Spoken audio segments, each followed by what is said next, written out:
Mengapa sebuah perusahaan yang terobsesi dengan keuntungan seringkali justru dihancurkan oleh pengejaran keuntungan itu sendiri? Dan bagaimana jika keputusan bisnis yang paling logis, mengejar margin yang lebih tinggi dan pelanggan yang lebih premium, sebenarnya adalah langkah pertama menuju kejatuhan Anda? Di balik setiap revenue dan grafik yang naik, ada cerita tentang strategi, eksekusi, dan tim yang tepat. Halo semua, berjumpa kembali dengan saya Dipankara Jayaputra. Di sesi kita sebelumnya, kita telah membahas tentang jaringan nilai, sebuah konsep tak terlihat yang bertindak seperti gaya gravitasi yang menentukan keputusan apa yang dianggap rasional dan bernilai di dalam sebuah perusahaan. Kita belajar bahwa sebuah inovasi disrupsi seringkali gagal bukan karena idenya buruk, tapi karena ia tidak masuk akal jika dilihat melalui kacamata jaringan nilai yang sudah mapan. Hari ini, kita akan menjelajahi salah satu konsekuensi paling kuat dan paling bisa diprediksi dari gaya gravitasi ini. Sebuah kekuatan yang begitu fundamental, sehingga ia hampir menyerupai hukum alam dalam dunia bisnis. Sebuah hukum yang menjelaskan mengapa perusahaan-perusahaan yang paling sukses sekalipun, secara perlahan tapi pasti, berjalan menuju jurang kerentanan mereka sendiri. Hukum ini bisa kita rangkum dalam satu kalimat sederhana. Apa yang sudah naik, sulit untuk turun kembali. Mari kita gunakan sebuah analogi. Bayangkan Anda mendirikan sebuah hotel kecil yang sederhana. Sebut saja hotel nyaman. Why Anda adalah untuk menyediakan tempat menginap yang bersih, nyaman, dan terjangkau bagi para pelancong dengan budget terbatas. Anda sukses. Kamar selalu penuh. Sebagai manajer yang baik, Anda mendengarkan pelanggan Anda. Beberapa dari mereka berkata, akan lebih bagus jika ada sarapan. Jadi, Anda menambahkan layanan sarapan sederhana. Untuk menutupi biayanya, Anda menaikkan harga kamar sedikit, lalu pelanggan lain yang sedikit lebih mapan berkata, saya butuh koneksi internet yang cepat untuk bekerja. Anda pun memasang Wi-Fi berkecepatan tinggi. Lagi-lagi, harga kamar naik sedikit untuk menutupi investasi.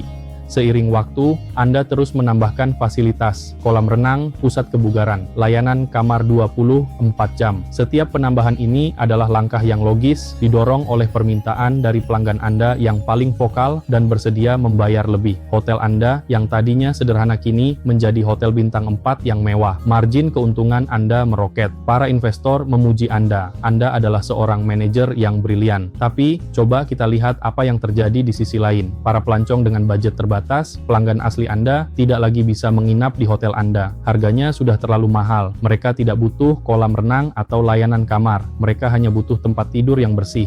Anda dengan semua niat baik telah bergerak ke segmen atas pasar atau upmarket. Anda telah meninggalkan lantai dasar dari pasar Anda. Inilah fenomena yang terjadi di hampir setiap industri yang sukses. Ada sebuah tarikan gravitasi yang tak tertahankan ke arah atas, ke arah produk yang lebih canggih, layanan yang lebih premium, dan yang terpenting, margin keuntungan yang lebih tinggi.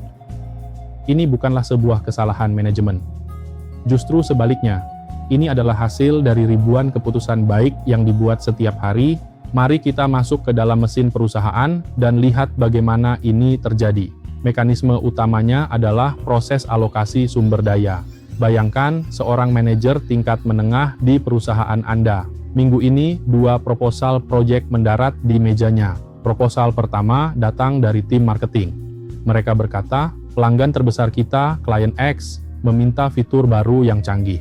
Ini akan meningkatkan kinerja produk kita sebesar 20%. Kita bisa menjualnya dengan harga 30% lebih mahal dan margin keuntungan kita akan naik menjadi 40%. Klien X sudah bilang mereka pasti akan membelinya.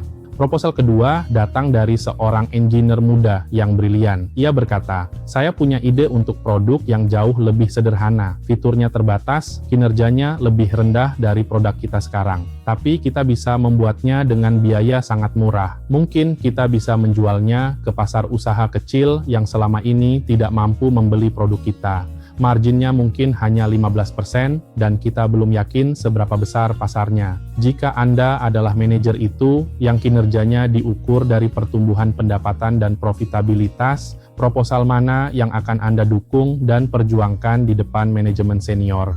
Jawabannya sudah jelas. Proposal pertama adalah taruhan yang pasti, pasarnya ada, permintaannya jelas, keuntungannya besar. Proposal kedua penuh dengan ketidakpastian. Pasarnya kecil, marginnya tipis, mendukung proposal kedua terasa seperti sebuah pertaruhan karir yang bodoh. Sekarang, kalikan skenario ini dengan 1000. Keputusan-keputusan kecil ini terjadi setiap hari di setiap level organisasi. Dari alokasi waktu seorang sales hingga prioritas dalam jadwal produksi. Secara kolektif, ribuan keputusan rasional ini menciptakan sebuah arus yang sangat kuat yang selalu mendorong perusahaan ke arah atas. Inilah yang disebut motivasi asimetris. Bagi perusahaan yang sudah mapan, motivasi untuk bergerak ke atas sangatlah besar. Keuntungan lebih tinggi, pasar lebih jelas, pelanggan lebih bergengsi. Sebaliknya, motivasi untuk bergerak ke bawah untuk meluncurkan produk yang lebih murah dengan margin lebih tipis hampir tidak ada. Itu akan merusak model biaya mereka, membingungkan brand mereka, dan bahkan mungkin mengkanibalisasi produk premium mereka. Turun ke bawah terasa seperti sebuah kekalahan. Namun, bagi seorang penantang baru, seorang disrupsi, motivasinya persis sebaliknya. Bagi mereka, margin 15% dari proposal engineer muda tadi bukanlah hal yang buruk, justru itu sangat menarik. Dibandingkan dengan tidak punya bisnis sama sekali, margin 15% adalah sebuah kemenangan besar. Pasar usaha kecil yang dianggap tidak signifikan oleh perusahaan besar, bagi mereka adalah sebuah dunia penuh peluang. Terciptalah sebuah asimetri yang sempurna. Perusahaan mapan termotivasi untuk melarikan diri dari segmen bawah. Perusahaan penantang termotivasi untuk menyerang segmen bawah. Ini bukanlah pertarungan yang seimbang. Ini lebih mirip seperti sebuah tarian yang bisa diprediksi. Perusahaan mapan akan dengan senang hati menyerahkan lantai dasar yang tidak lagi menguntungkan itu dan fokus pada penthouse yang mewah. Dan apa yang terjadi saat hotel nyaman Anda kini menjadi hotel mewah dan meninggalkan segmen budget? Sebuah ruang hampa tercipta. Ke dalam ruang hampa inilah sebuah motel baru yang sederhana dan cerdik akan masuk. Sebut saja motel cukup baik. Mereka tidak punya kolam renang, tidak punya layanan kamar. Tapi mereka menawarkan kamar yang bersih dengan harga sepertiga dari harga Anda. Mereka melayani semua pelanggan yang telah Anda tinggalkan. Anda dari penthouse Anda melihat ke bawah dan mungkin sedikit mencibir. Itu bukan ancaman, kualitasnya buruk. Pelanggan terbaik kami tidak akan pernah mau menginap di sana, dan Anda benar untuk saat ini. Tapi motel cukup baik itu tidak diam di tempat. Mereka juga belajar, mereka juga berinovasi. Perlahan tapi pasti, mereka mulai menambahkan fasilitas. Wi-Fi gratis, lalu sarapan sederhana, kualitas mereka terus membaik, tapi struktur biaya mereka tetap ramping. Suatu hari, mereka menjadi cukup baik, bahkan untuk pelanggan bisnis Anda yang paling tidak menuntut. Dan pada saat Anda menyadari bahwa motel sederhana di seberang jalan itu kini telah merebut setengah dari pasar Anda, seringkali sudah terlambat. Anda tidak bisa lagi turun untuk melawan mereka. Struktur biaya Anda yang membengkak, ekspektasi investor Anda akan margin tinggi, dan seluruh proses di perusahaan Anda telah mengunci Anda di puncak menara gading Anda. Apa yang sudah naik tidak bisa turun kembali. Kisah ini dari industri baja hingga retail, dari komputer hingga perangkat lunak, telah terulang berkali-kali dengan presisi yang menakutkan. Perusahaan-perusahaan hebat tidak gagal karena mereka berhenti menjadi baik. Mereka gagal justru karena mereka terus menjadi lebih baik, tapi hanya untuk segmen pasar yang semakin sempit dan semakin tinggi. Pengejaran margin yang rasional dan tak kenal lelah yang diajarkan di setiap sekolah bisnis secara ironis adalah mesin yang menciptakan kerentanan mereka sendiri. Sebagai pemimpin, memahami kekuatan tak terlihat ini sangatlah penting. Ini bukan tentang berhenti mengejar keuntungan. Ini tentang menyadari konsekuensi dari pengejaran itu. Saya mengajak Anda untuk melihat organisasi Anda melalui lensa ini. Apakah ada tren di mana kita secara perlahan menaikkan harga dan menambahkan kompleksitas pada produk kita?